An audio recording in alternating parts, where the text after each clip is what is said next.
SwayamPrabha. Digital India. Educated India.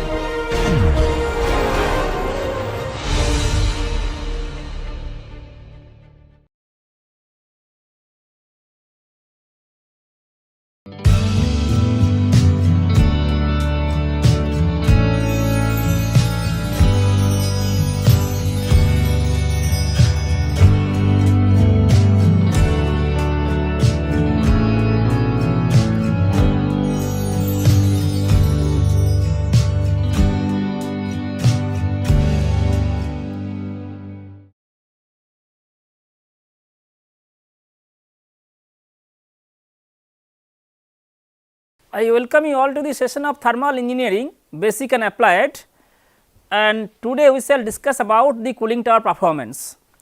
In the last class we have talked about the classification of cooling towers, and also we have discussed about the analysis, the heat transfer process considering different types of cooling towers.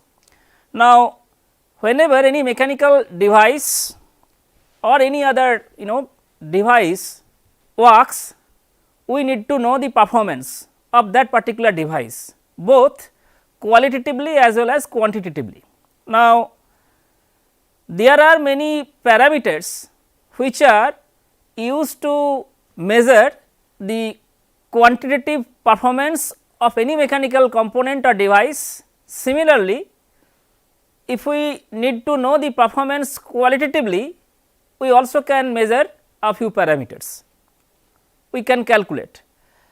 Now, for the cooling towers, whenever a designer is designing a cooling tower and that cooling tower is installed in a power plant, we also need to know what would be the performance of that cooling tower. If the performance deteriorates with time, then eventually the performance of the plant will deteriorate. So, today we shall discuss a few parameters which are directly related to the cooling tower performance. So, what are those parameters? If we can write here the parameters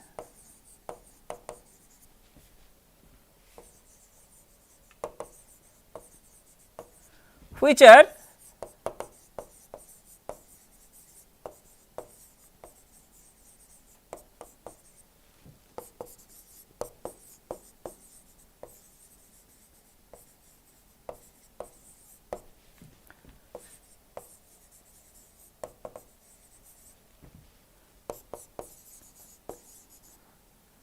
are the number 1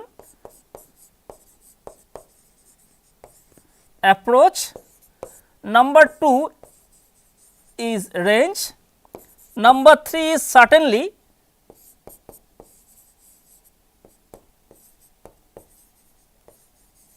efficiency. So, these 3 parameters, if we can estimate or if we can measure these 3 parameters, we can tell about the or we can predict about the performance of a cooling tower. Now, we all know that efficiency is one of the most important parameters typically used to quantify the performance of any mechanical component or device. Now, today we shall discuss about what is approach, what is range and what is efficiency, of course, in the context of the operation of a cooling tower. Now, before going to discuss or define all these 3 parameters, let us briefly recall the heat transfer mechanism inside the cooling tower. And essentially, if we recall, we have discussed that cooling tower is a heat exchanger in which water that comes out from the condenser or from a condenser which is having high temperature, and that water will be again pumped back to the condenser, and reduction in temperature or that of that particular of that water. So, the water that comes out from the condenser needs to be cool down, and that process is in that process is occurring in a cooling tower, and the main purpose of using a cooling tower is to save the water or coolant. So, that the same coolant can be recycled back for the heat transfer from this flowing steam. Now, if we recall,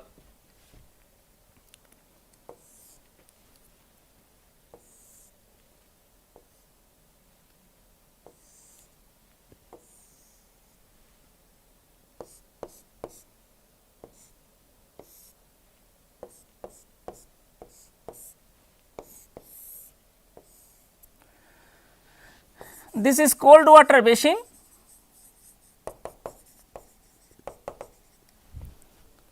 and through this opening areas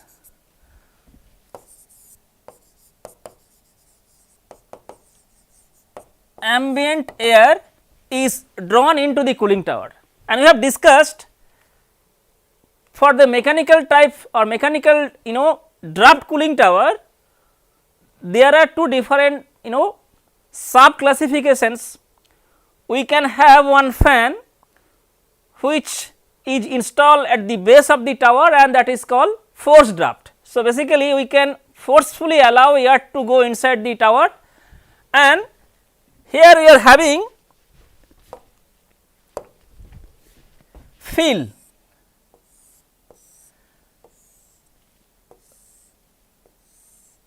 Special structure, and in between this structure baffles are provided. We shall discuss today the need of these baffles.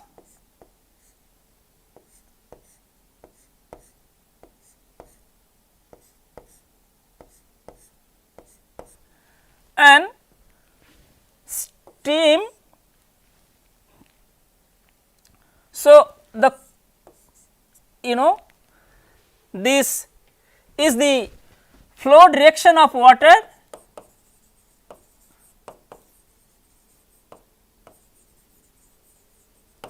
and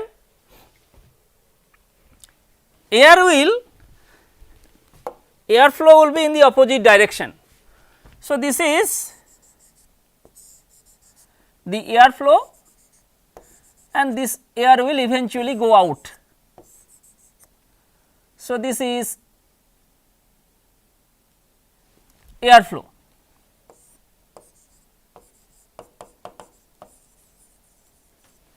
Now, we have discussed about both natural draft and mechanical draft towers in the last class. What is happening? The ambient air that is drawn into the tower either by using an induced fan which will be located at the top of the tower, or if we forcefully allow air to go inside the tower by using a forced draft fan, the air is unsaturated. So, this is unsaturated air. Now, this air is going, the air travels through the special structure that is fill, and in between two fills baffles are placed. Baffles are placed only to alter the movement of the airflow. So, had we not installed all these baffles over here, airflow would have been more or less uniform, but by placing all these baffles we can alter the flow of air while that air passes through this particular structure. It is these baffles are placed inside the fill structure purposefully, I will be discussing today. Now, hot water is coming from top, and this hot water distribution, as I told you in the last class, that sometimes hot water, this hot water distribution So, if this is hot water distribution.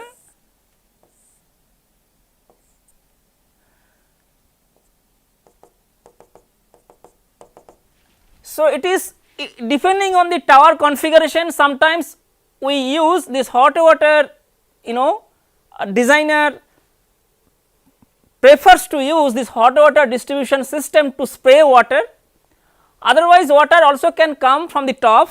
So, that is up to the designer. So, this is the hot water.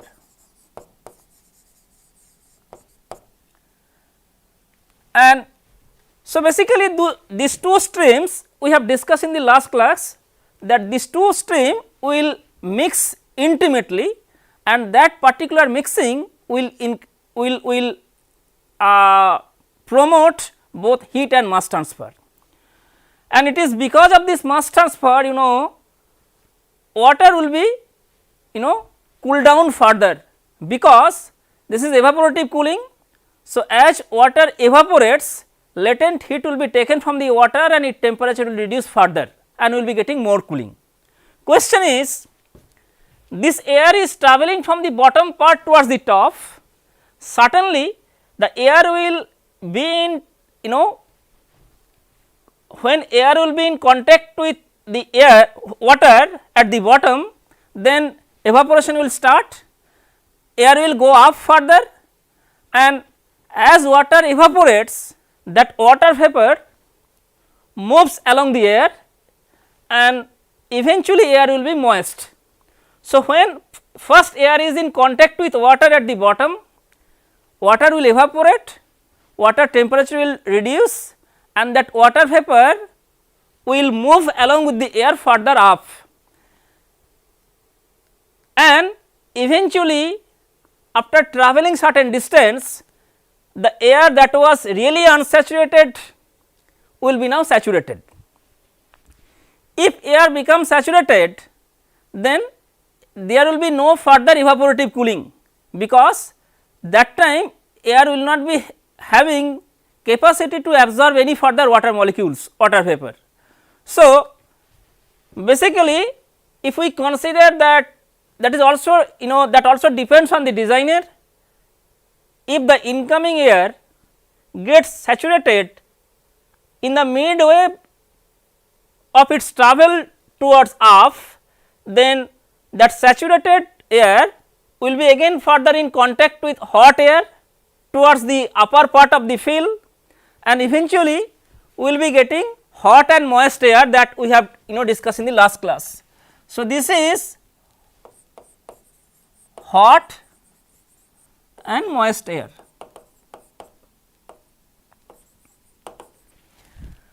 So, question is, the water can be cooled because of this evaporating cooling up to a temperature, and that is the wet bulb temperature of the incoming ambient air, because if air becomes saturated, no further cooling will be there due to evaporation. So, that means, as I said, that intimate mixing of these two streams promotes both heat and mass transfers. Now, though air is unsaturated, but in the course of the flow of air will be saturated, and then no further water molecule absorption by the air will not be possible, and hence evaporative cooling will be reduced or evaporative cooling will be 0. So, that means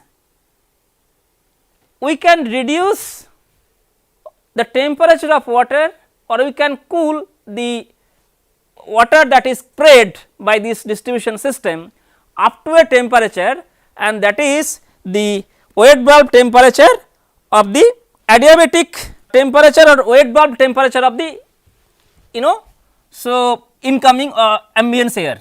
So, this evaporative cooling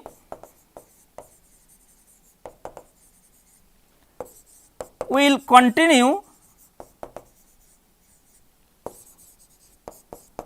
until air becomes saturated, and that means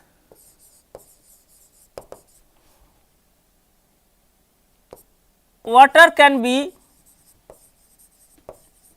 cooled up to the temperature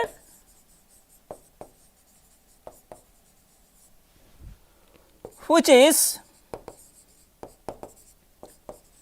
the wet bulb temperature.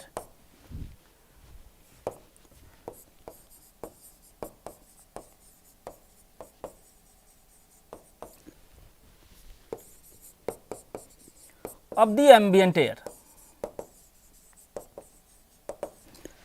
Now, from this discussion we shall define what is called approach.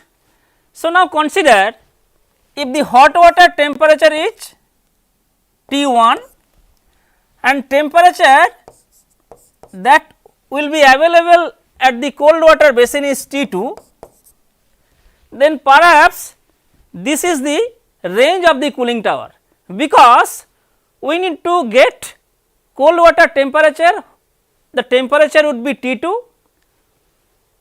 when hot water having temperature T1 is spread over the field structure in this cooling tower. So, cooling tower range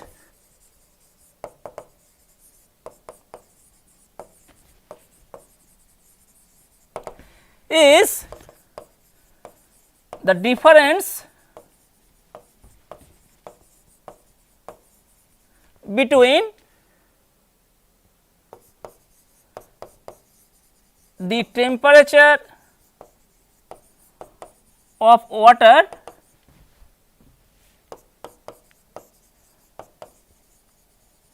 that comes out from the condenser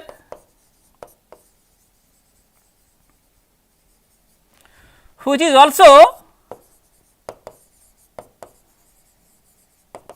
inlet water temperature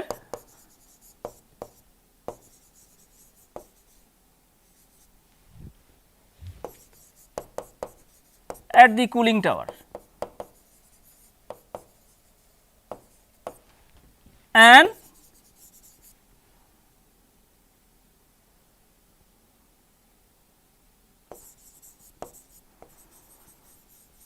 cold water temperature at the cooling tower exit.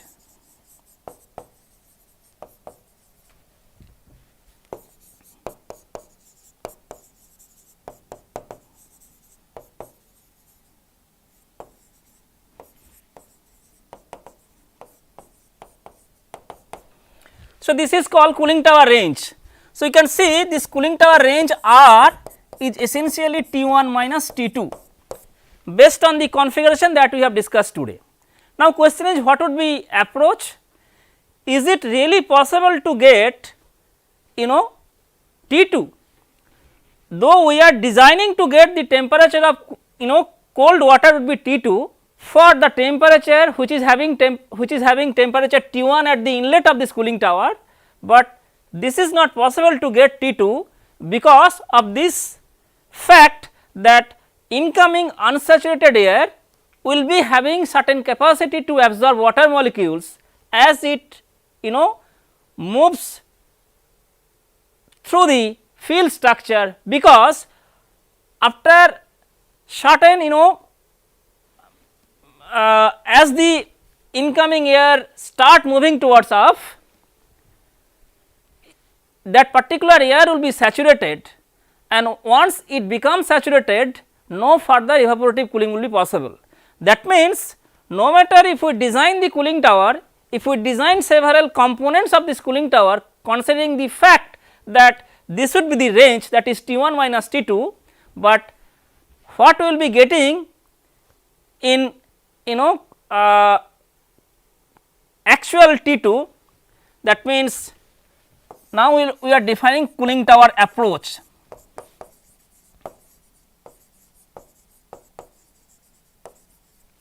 What is cooling tower approach then? Cooling tower approach is this Tc So, basically you know we are thinking to get temperature T2 from this cooling tower, but in reality we will not the temperature T2 at the cooling water cold water machine. This temperature T1 of the hot water will reduce continuously, it will reduce until the air becomes saturated, and air will be saturated when the up to the temperature, that is the wet bulb temperature of the unsaturated air or ambient air. That means, what is the approach? That means, ideally if we use this ambient air to reduce the temperature of hot water which is having temperature T1, we can bring the temperature of hot water up to the wet bulb temperature of the ambient air. So, basically T2 which we are getting in reality, that should be the wet bulb temperature of the ambient air, but this T2 is greater than wet bulb temperature of the incoming air. So, what I am telling you that what we are supposed to get T1 should be TWBT, wet bulb temperature, that is what we are supposed to get. Now, what we will be getting is T1 to T2, that is in reality, right. So, few minutes back I said you that it is not possible to get temperature T2 in reality, because this T2 is very critical. If we design to get T2, then this T2 would be actually the wet bulb temperature of the ambient air. So, when designer is designing the cooling tower, he or she is designing keeping in mind that the temperature of hot water can be reduced up to the wet bulb temperature of the ambient air, but this will not be the case, because this T2 should be always greater than T wet bulb temperature because of several reasons. So, that depends on the air flow rate, condition of the air which is available, because maybe cooling tower, when a designer is designing the cooling tower, he or she is assuming that the wet bulb temperature is something, and in practical application, practical case, when the cooling tower is installed in that location, maybe wet bulb temperature has changed. So, approach is the exit temperature which is slightly greater than the wet bulb temperature. So, exit temperature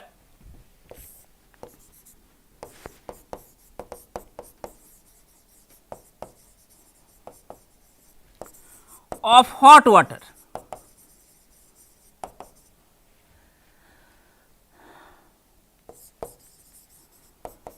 from the cooling tower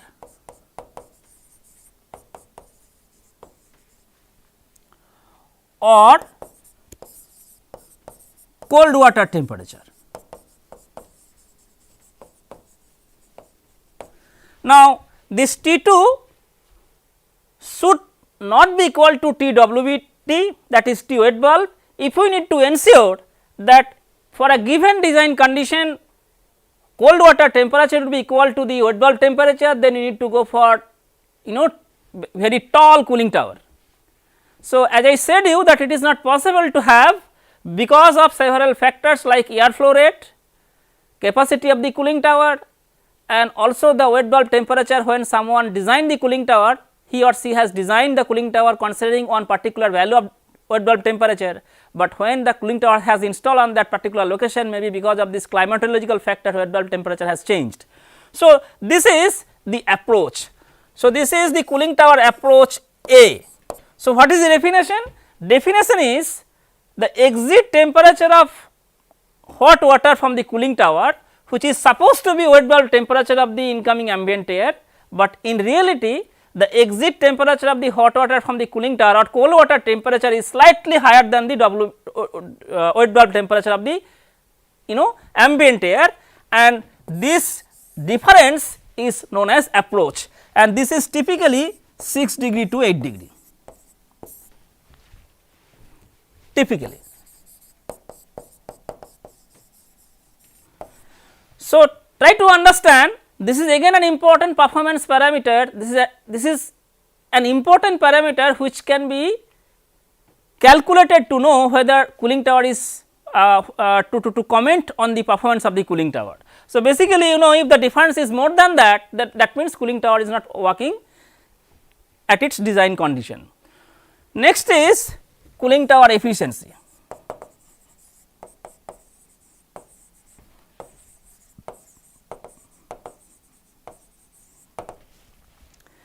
Like the efficiency of different other mechanical components, mechanical devices like boiler, turbine, pump, etc., we also can define the efficiency of the cooling tower, because this is a very common parameter which is used to measure the or indicate the performance of the device. So, what is cooling tower efficiency? Eta Ct. So, what we have understood, that though we are designing the cooling tower to get maximum possible heat transfer, but in reality you will be getting the actual heat transfer. So, the cooling tower efficiency is defined that is the actual cooling by the maximum possible cooling. So, we are designing this cooling tower to get the maximum possible cooling, right, of the hot water, and so this is maximum possible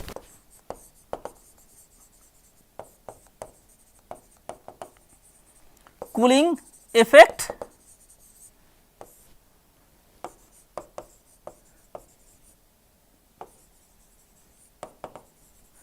So, this is the ratio between actual cooling effect that we are getting from the cooling tower to the maximum possible cooling effect that we may get. So, what is the actual cooling we are getting and what is the maximum possible cooling, right. So, try to understand that we are getting T1 minus T2 and what would be the maximum possible cooling, right. So, that is if we go back to the previous slide, that is TW minus TWBT. So, that is the approach. So, we never can approach the wet bulb temperature in a cooling tower of the water that is entering in the cooling tower. So, this is basically T1 minus TWBT. So, this is how the designer has designed to this is the quantity based on which the designer has designed the cooling tower to get this is the maximum possible cooling effect, but we are getting this. So, the ratio is the cooling tower efficiency.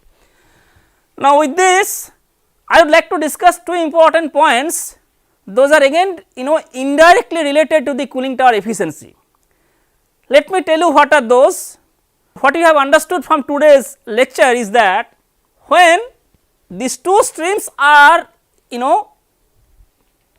flowing through this field structure, they are mixing intimately, and as ambient air is in contact with the water stream, water vapor will evaporate, and the water that evaporates will move along the air in the form of a water vapor that we have discussed.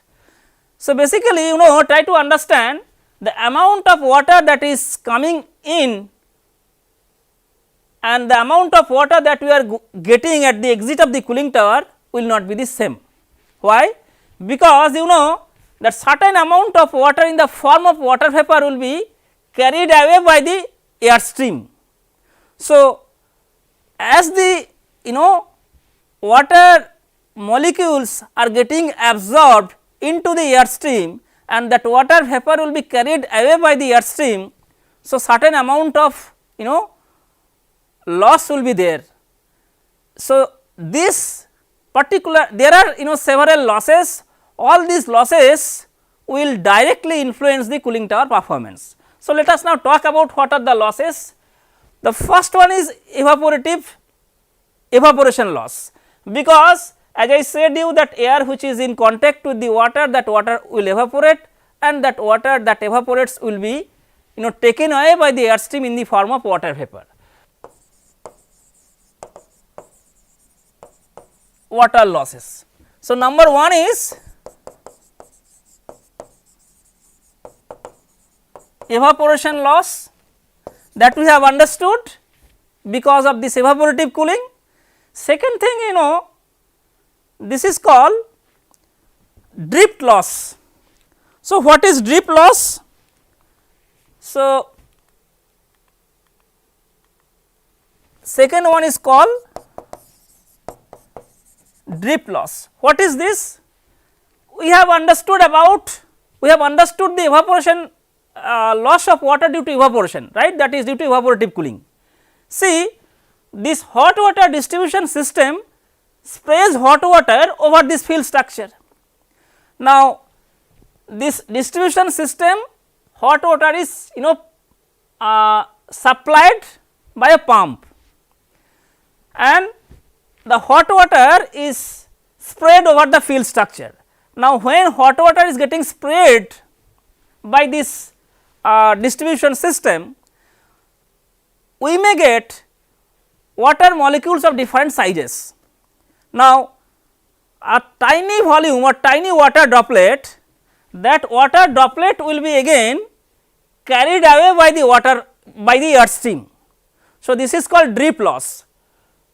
So, relatively larger volume of water droplets will come in through this field structure due to gravity and air stream will go off, but a tiny water volume due to this spray mechanism will be taken away by the air stream, because we have seen that either a forced draft or induced draft fan will be there. Now, if it is a forced draft fan, then airflow, because we need to maintain certain velocity of air, and that velocity of air will be good enough to carry away tiny volume of water droplet along with the air stream, and that is called drift loss. Now, as I said you few minutes back, these baffle structures are provided, these baffle structures are provided only to provide additional resistance to the airflow, because when air is flowing through this field structure, certainly because of the field there will be a resistance. Now, over and above that resistance, these baffle structures are provided with this field structure, and the sole purpose of providing these baffle structures is to have a change in the direction of airflow, and if that is the case, what will happen, as I said you that the air stream will try to carry a tiny volume of water droplet, because water droplet is still heavier. So, when there is a direction change, that water droplets separate out by the gravity. So, the baffle structures are given here with the objective of getting heavier water molecules, those are otherwise will move with the air further off. Those water molecules will be separated by the gravity due to this alteration in the airflow movement. So, we have understood about the drift loss as well as the purpose of providing this baffle structure.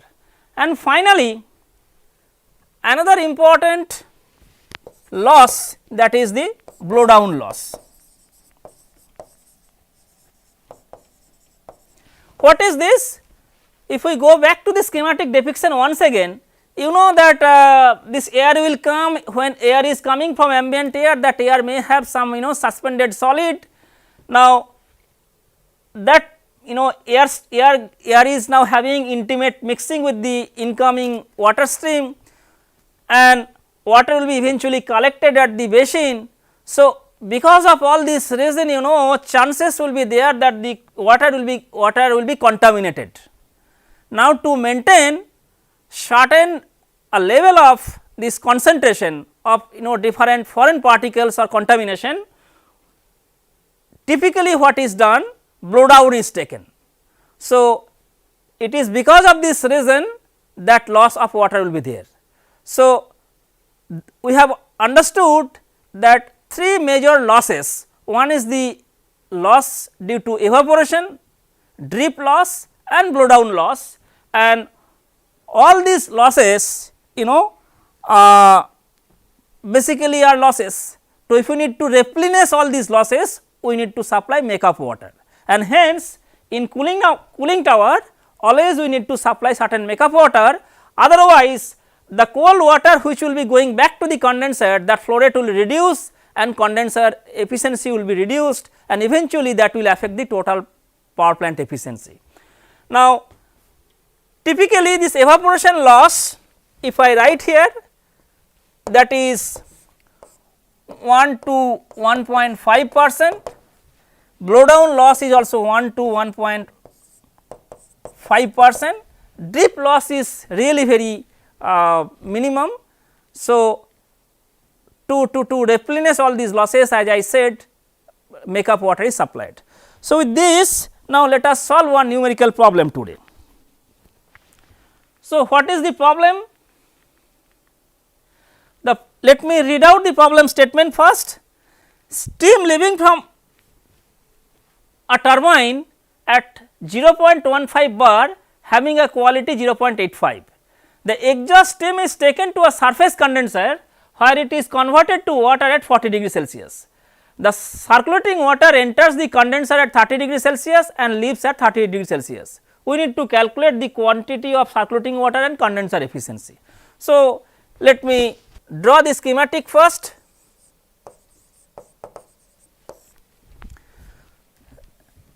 So, if this is the condenser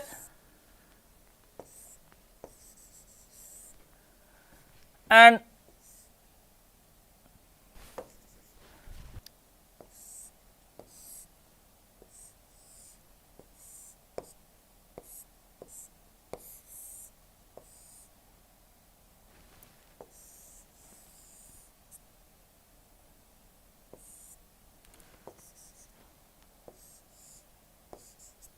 so, this is cooling tower. So, this is steam flow and this is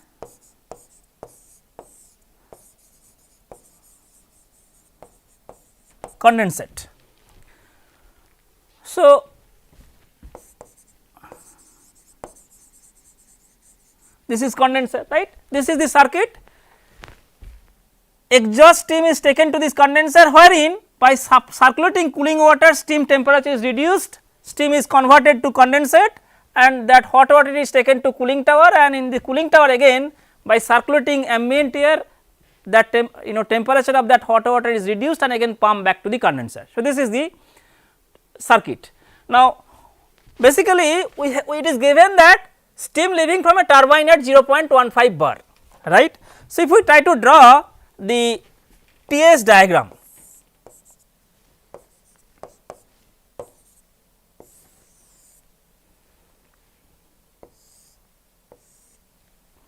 right. We do not know. So, if we assume that this is steam is at the inlet of the turbine, steam condition we really do not know, but we are assuming that this is the case.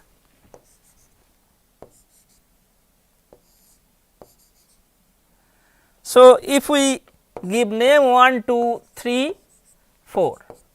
So, 4 to 1 is the condensation process, right. So, 4 to 1, this is the condensation process, right. Now, steam leaving from the turbine at 0.15 bar having quality 0.85. So, now question is this 0.4, this 0.4,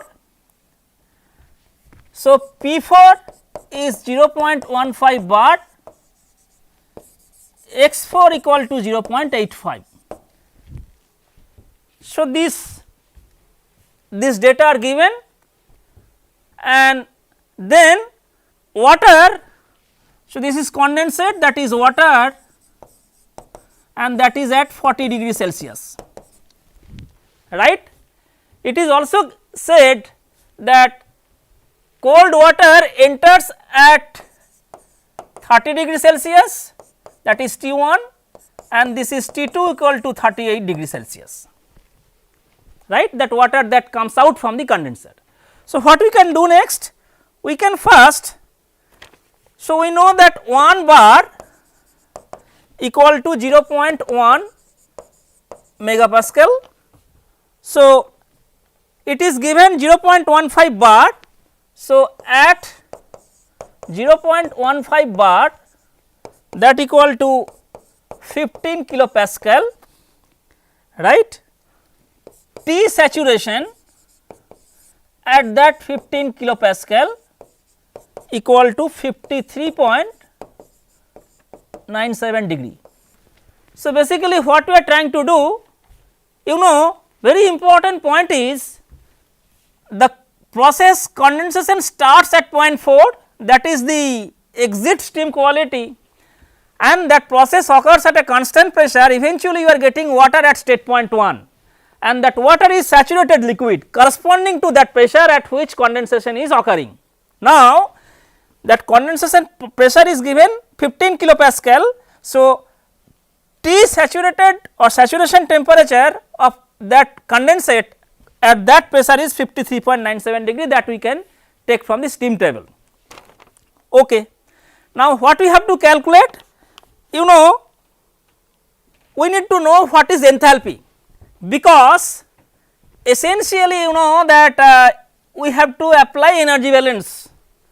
So, cooling water is coming at 30 degree Celsius temperature, leaving from the condenser at 38 degree Celsius temperature, and that that cooling water is taking some amount of heat, and that water circulation will reduce the enthalpy of the steam. So, the enthalpy change we need to calculate. So, first we need to know what would be the enthalpy at state point 4, that is at the exit of the turbine. So, H4 equal to H1 plus X4 HFG, right. So, this H1 at 15 kilopascal, because this is also at 15 kilopascal, because it is what is given. Now, if we calculate, this should be 225.94 plus 2372.3 into 0.85, and we will be getting that is 2242.395 kilojoule per kg. So, this is the enthalpy of steam at the exit of the turbine or at the inlet of the condenser. Now, another you try to understand, it is given that it is converted to water at 40 degree Celsius temperature. So, water temperature is given. Now, when we will be calculating, so now we can write energy balance. So, by applying energy balance, what we can write? We can write mass flow rate of water into Cp of water into T2 minus T1, right. T2 minus T1 equal to mass flow rate of steam into H4 minus H1. Now, what would be this H4? Already you have calculated, right. What would be this H1? Because this is very important, this H1. So, it is said that steam after releasing heat comes out from the condenser as a saturated liquid having temperature 40 degree. So, while we will be calculating this H1, instead H1 we should write this is H at 40 degree Celsius, because we are getting water. So, now if we try to write, then we can write m dot W by m dot S equal to this H4, that is 2242.395 minus, and HA at 40 degree Celsius, that is 167.53 kilojoule per kg. Okay. So, this is kilojoule per kg.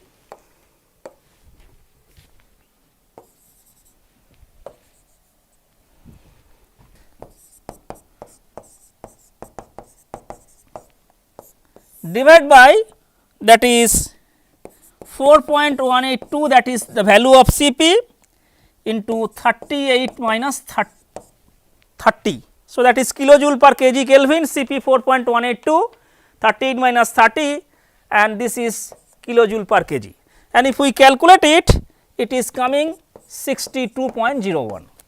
So, what we can get from this is m dot W by m dot S equal to 62.01, that is kg of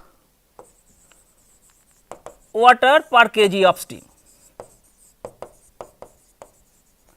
So, if we need to circulate 1 kg of steam, and if we need to get all these, that is steam would be at 40 degree Celsius at the condenser outlet, then we need to supply 62.01 kg of water. So, that is what is the problem. Now, next is what is condenser efficiency. So, next is condenser efficiency.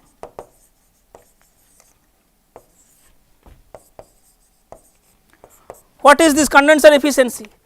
If we go back to the previous slide, we can understand that this condenser is provided to reduce the temperature of steam, right, from